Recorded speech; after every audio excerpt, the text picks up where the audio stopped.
Hello and welcome to another shed talk. I've just come in the shed and noticed that one of my sons has finished off his project he was working on. And in fact, I've done the same today. I've finished another project. I just thought I'd share those with you. But actually also have a little ponder on not having the materials for doing things. Because with both of these projects, neither of us had the materials in stock that we actually wanted. I'll start off with John's and just show you what he's been making. Well, I think the varnish is still drying, so I better not touch it. But John's been making a cameraman's front box here, and it's looking rather good. But actually, when he comes to me and he says, "Oh, Dad, have you got some wood that I could use, please?" And of course, I have a wood heap, but it's been rapidly diminished as he gets all these projects. He's got quite into the woodworking. It's rather nice, actually, and been making a few things. But I'm quite impressed actually with what he's achieving. He's doing it himself. I'm not helping him or anything. He just gets on with it. And this is a cameraman's front box, so it's a little what should I say, man or woman drawer for all your camera equipment. If you're out filming, on site or whatever, you can put your filters, your timers, your pens and everything in that box. And it has like a tripod type special fitting on the back, which clips on, so it's all very sort of for the particular kind of business that he's in, but it's quite a nice bit of wood on that. But anyway, he didn't have enough wood for this particular project. He raided my wood heap, but I said to him, "Oh, well, actually there's a nice bit of birch in the greenhouse one of my friends had kindly given us.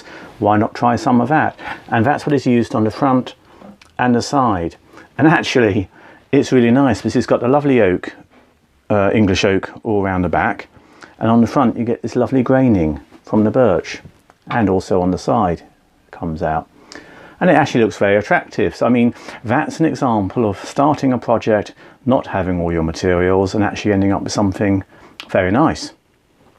The other little thing about this, just to say, is that you notice these grooves and these joints, they're all pretty good. John does them on his X-carve. So I mean, if I was doing those joints, I'd be getting either my router out and channeling, or I'd be getting out a whole batch of hand tools like chisels and saws and what have you, and just taking my time doing them by hand. But dear old John, he has his X-carve machine, and that's how he does them. So the machine cuts all the channels and cuts the joints, and he's been making great use of this. Anyway, I'll pop you back now to the leather shed and just show you what I've been up to.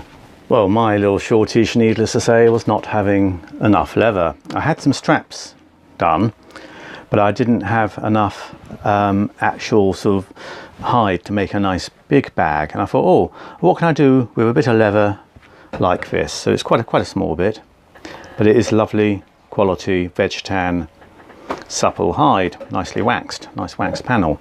And I sort of looked at it and thought, oh, actually I could do a nice little bag. And so that's actually what I've been doing. So here's the little bag I've made, and it's a sort of crossbody bag, just simple saddler's copper rivets holding it all together, and a little magnetic clasp and a Sam Brown to keep it shut as well.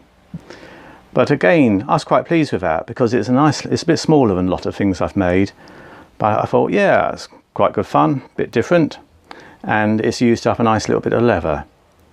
So there you are. I think sometimes not having all of the materials actually makes one a bit more creative, and it's actually quite a good challenge to perhaps try and make do with what you've got.